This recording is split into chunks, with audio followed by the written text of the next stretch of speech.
Hey guys, really, really, really good to be here. Yes, okay. Just checking something up that popped up. Just woke up, and I wanted to come up here and share a card with you. Like I literally just got out of bed, and I've been thinking about this card for a few days because I pulled it a few days ago. Now I did drop a video. I went to go do this card for you, and we ended up doing a lottery video. Here's my notes from the lottery video. And I'm still thinking about this card, so I want to pull it for you now. Wait a minute, guys. Oh, it's a little musty. All right, so we're gonna do that because I'm still thinking about it. So not a random pull this morning. This is like I'm thinking about. Oh, you like my shirt? We watched part 2 last night. So yes, I was wearing this outfit last night, and then I wear it again the next morning. So the blind spot oracle, and we are going to go straight to card 37. 43 is on top. Well, we're going to go straight there. We're going to look through the deck for card 37. Oh, I hurt my thumb. Oh, it kind of hurts to do that. I don't know if anyone's going to do. Well, it's not really all around the world. I was like, I don't know if anyone's going to do it. Sometimes when I'm going through my cards, you can kind of see, I'll do separate piles just so like, oh, I missed the card in one of these piles. I don't have to go back through the whole deck. Just in case I overlooked it. That's 36. Okay, these are not shuffled real well. That's okay though. I think it's fine in this deck.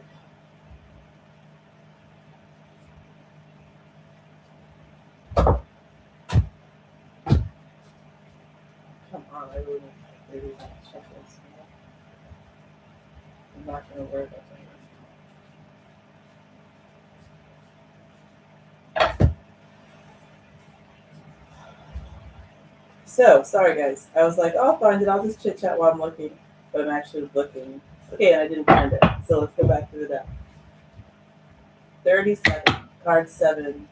37 equals 10. So we do have the energy of the chariot with us while we're reading this card. No, we don't. We have the energy of the wheel of fate. Chariot 7. I'm very tired, guys. Just woke up.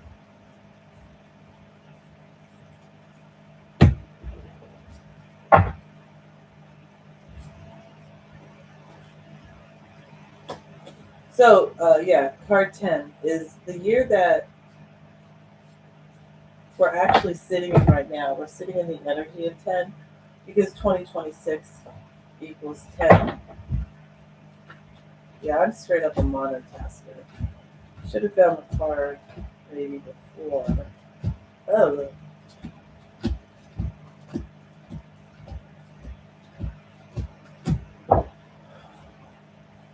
let's see. Not seeing it.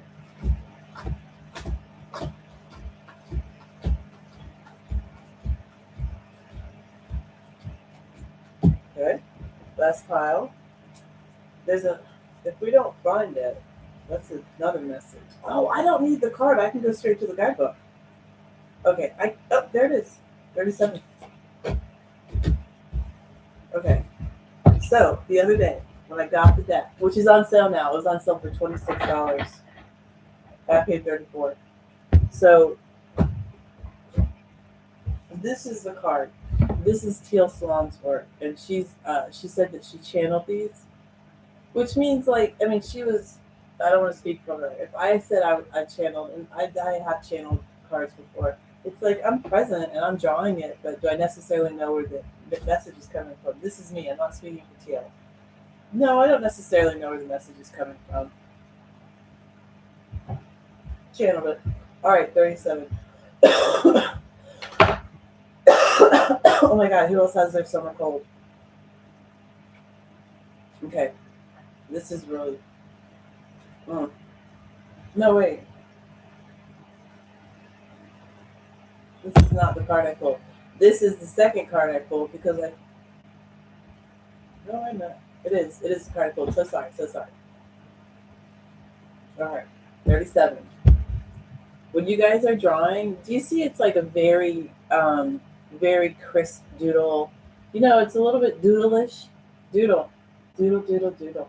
If you speak a foreign language, throw it in there. Have you guys ever heard of light language? You could Google light language. Google your doodle. Google light language, and you'll see and these are intuitive symbols. There is not a glossary of light language symbols. So Valerie Lewis of Tarot Unicorns and Coffee and Stephanie Gray of I forgot her site because I need to go there more. That means I need to go there more. Both phenomenal artists. Valerie Lewis, you can catch her on Meetup at Terracorn. Terracorn? So Valerie has this new project called Terracorn. She hasn't told me about it yet. Valerie Lewis, Tarot, Unicorns, and Coffee. Excellent reader, fun guy. Check her out. She does light language.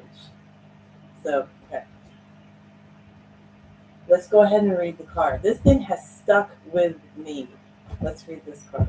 Wishing and Willing Harm, card 37. What if I can prop this up for y'all? Look at that. Hold on now. I have a friend that has a little wooden block.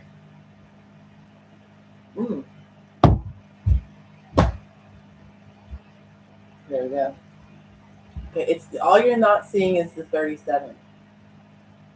Okay. Teamwork. A sigil is a combination of characters or runes.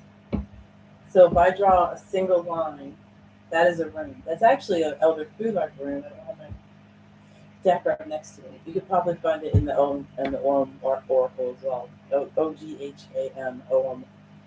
It looks like Ogham. From my American English, it looks like Ogham. Ogham, y'all. So a sigil is a combination of characters or runes. Runes are characters, but runes. I don't know why they call some. I think maybe runes may be more to denote communication. I'm not actually sure. Let's go to the book. Point is, here's the card.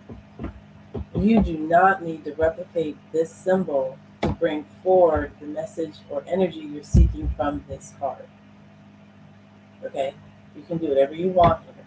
You can draw circles. For everything you think of for the rest of your life, drawing a circle will memorialize that thought, making it no more important and no less important than thoughts before or after.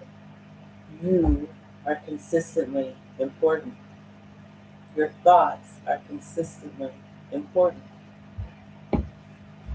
Wishing and willing harm. I want to tell y'all real quick. I read this for a friend of mine, and I was like, what are you doing? But as I got into this card, I'm still thinking about it a week later. If you have drawn this sigil, you are most likely totally unaware that you are wishing harm on others and or directly and indirectly trying to punish them. It is natural when we have been hurt to want to hurt others. What we are actually doing when we wish harm on someone is attempting to force them into a state of empathy. Even if it seems as though we are trying to push them away, we are actually trying to bring them closer.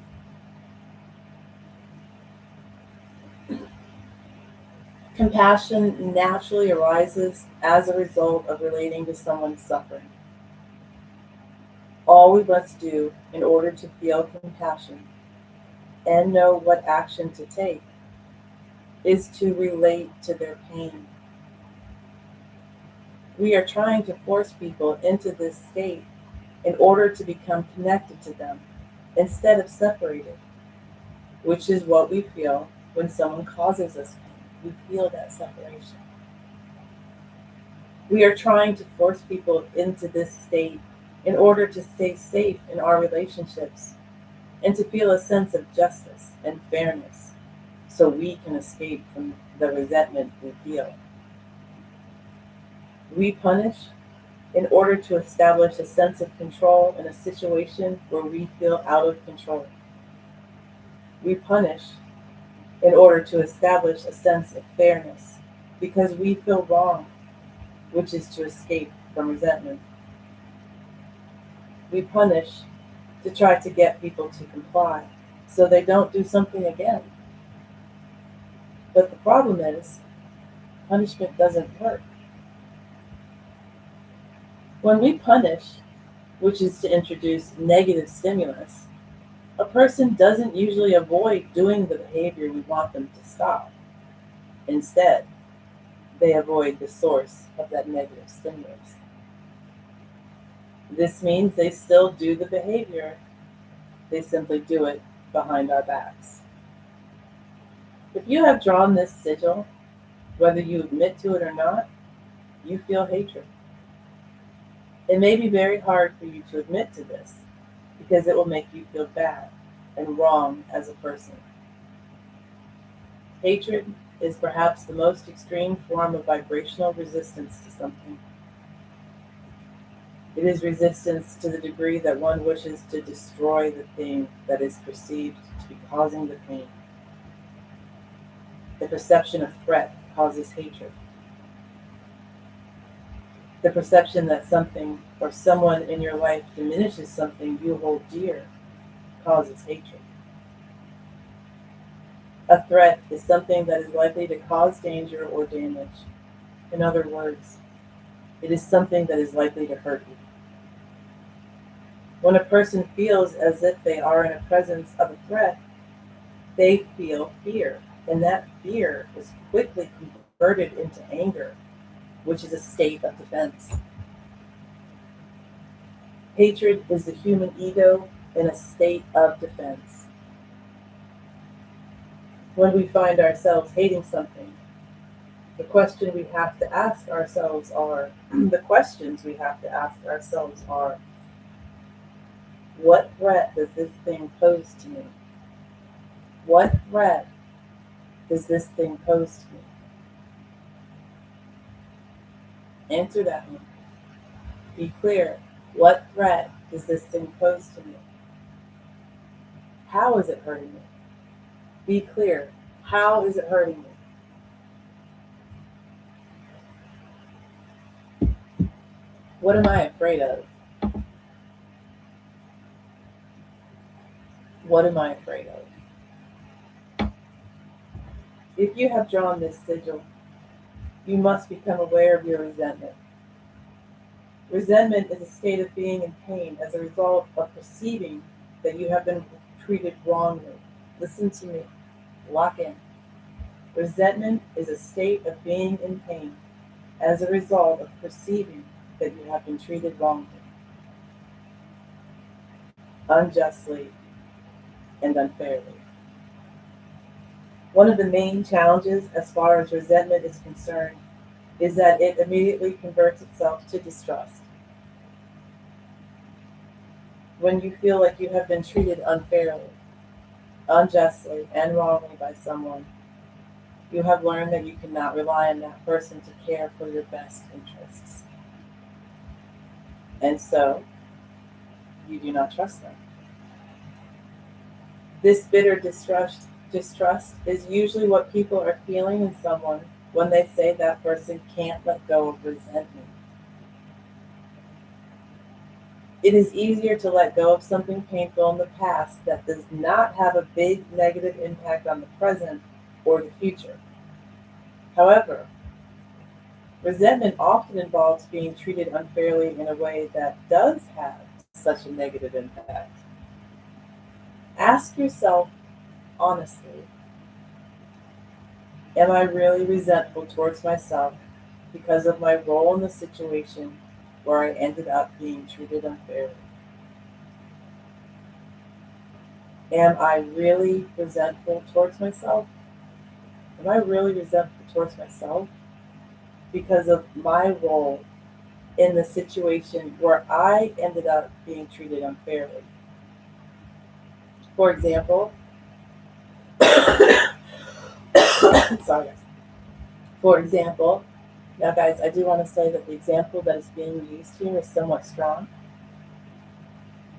Am I really resentful? And I want you to hear this question and I want you to understand the example. Let's begin, and I'll continue reading through it.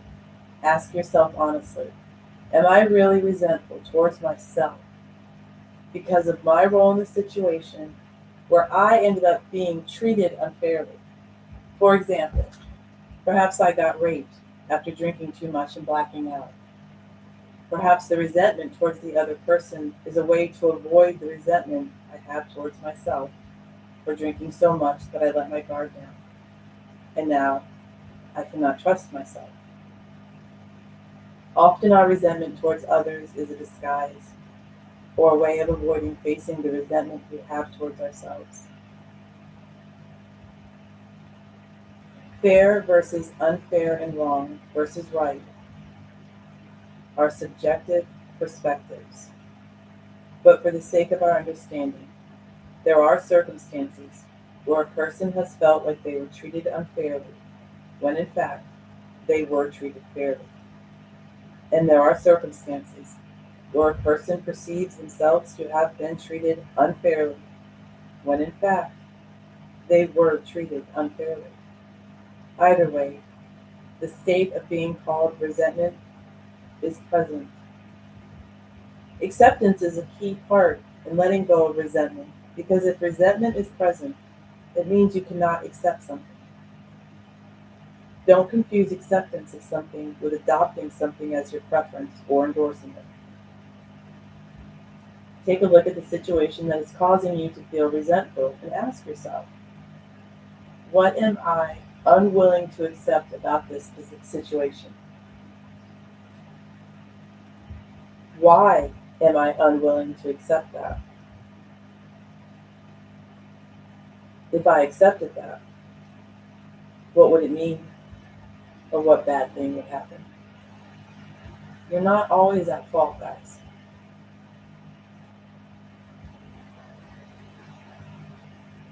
If you have drawn this sigil, you are being called to deal with the powerlessness and rumination differently. You are preoccupied with thinking about the causes and consequences of your distress and leveling the score by hurting the other person, instead of focusing on solutions to your distress. The decision to look for solutions to the distress and solutions for how to make the present or future different in a positive way turns your focus in a different direction, a direction that will lead to results. Now is the time to clearly see how this state of being, though understandable, is negatively affecting your life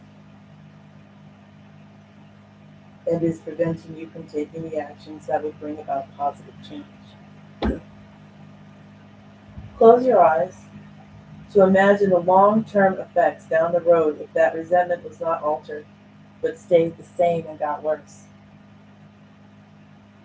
What would happen long-term if I kept focusing against another person instead of focusing in the direction of what I want? I want to read that one again. What would happen long-term if I kept focusing against another person instead of focusing in the direction of what I want? For example, if I resent my spouse, I can see that I have no desire to make love with them, and so we may drift apart, and he or she or I may seek another partner. When we feel resentment, it is an indication that an aspect of us feels like a victim. That that aspect needs to be acknowledged and cared for and validated. But you will find that once you genuinely care for the part of you that feels like a victim, by patching its wounds, not by destroying the person who wounded it.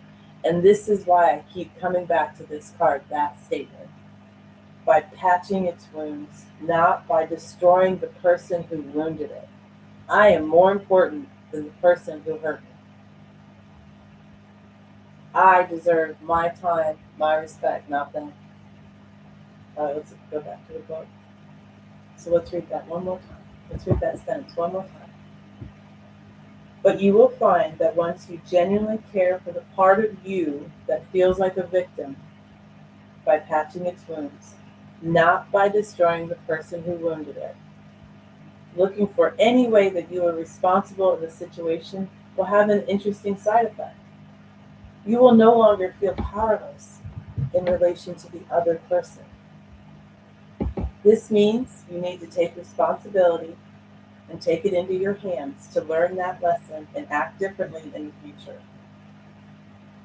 Just avoid slipping into self-blame, and by doing so, making matters worse. You're not here to be blamed. You're here to live and experience. What you are wanting will come as a result of stopping being against them and starting being for yourself. Fuck them. You guys may understand. Hopefully, I'm just adding a few words of my own. Teal Swan did not just say fuck them.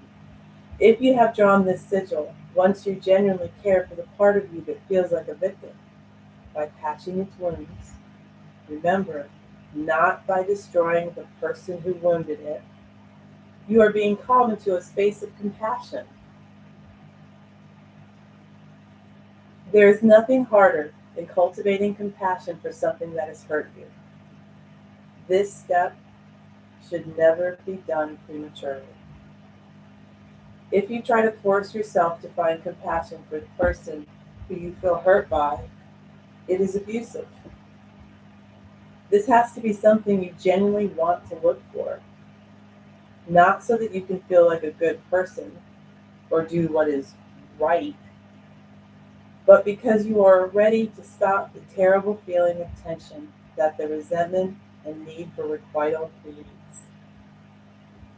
When we feel compassion, we feel sorrow and understanding and concern for the suffering of someone or something else. And having that shared commonality of pain, and therefore sorrow and concern for them, then compels us to alter our perspective, feelings, and actions towards that thing.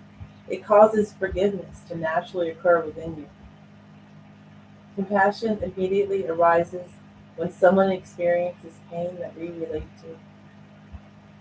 Compassion naturally arises as a result of relating to someone's suffering. Therefore, all you must do in order to feel compassion and know what action to take towards that thing is to deliberately look for how you relate to their pain. It just might set you free. Deliberately look for how you relate to their pain. Guys, if you want to pull cards while doing this, you can. Some examples of how you might want to do this. Also, pause this video if you need a minute to digest all that, please. There's a few you can follow, like low key. It can be hard for me to watch people who are living a tumultuous, traumatic life, especially children and animals. So there's a couple YouTubers that I follow that I get to see what they see, but they do it in a way that doesn't leave me so upset I'm changing the channel. So Josie Lifts Things, Josie, Josie Lifts Things, lifts, like lift up, Josie Lifts Things. She's a solo female traveler, so right away, support.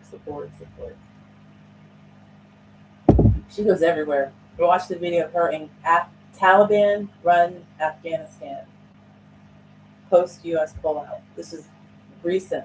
And she went, and this is right after the Taliban had passed a law where women are not allowed to speak in public. Not allowed to speak loudly in public. Women are not allowed to speak in public. Women are not allowed to sing in public either. How does that work?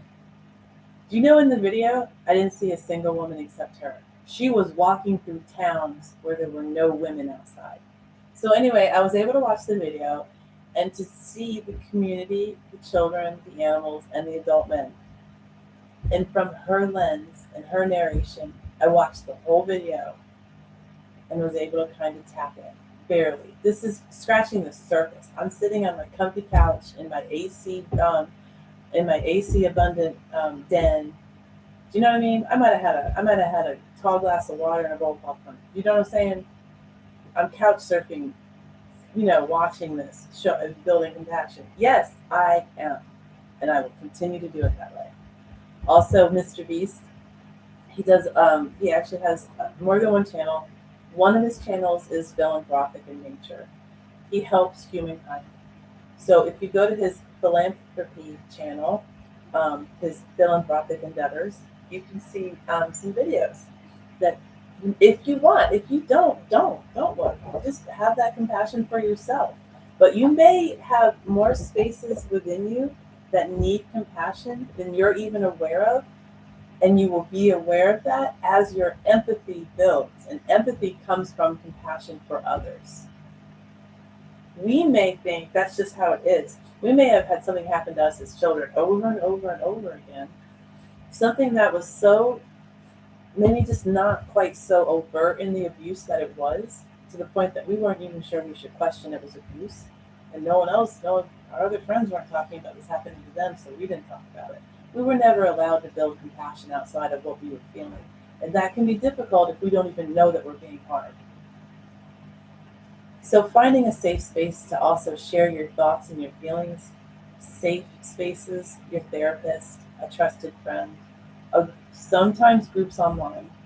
You can find them and cultivate these spaces. You can create your own space, or you can do this for yourself. You can go online and start a YouTube channel. It's free. If you have funds, go to Meetup if you want. Journal, dream, daydream. All of this, putting yourself first, will help you heal, I believe. All right, guys, that was Teal, Swan, the Blind Spot. I'm going to be so happy when I'm over my summer cold. Thank you for sitting through my talk and all. Sipping on my water that I remembered. I actually didn't remember it. I sat down and had to get back up and get it. Usually I'm walking around with at least 2 drinks at all times. So I'm not joking. I usually have 2 drinks with me at all times. Oh my gosh, it might be 3 today because I might have a little bit of coffee. Okay, guys, I hope that oracle card set well.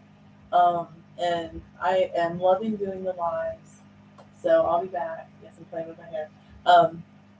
And we'll keep doing this. This has just been great. I wonder what card we'll pull from the blind spot next. Oh, shoot. Look at that. I didn't put the card back.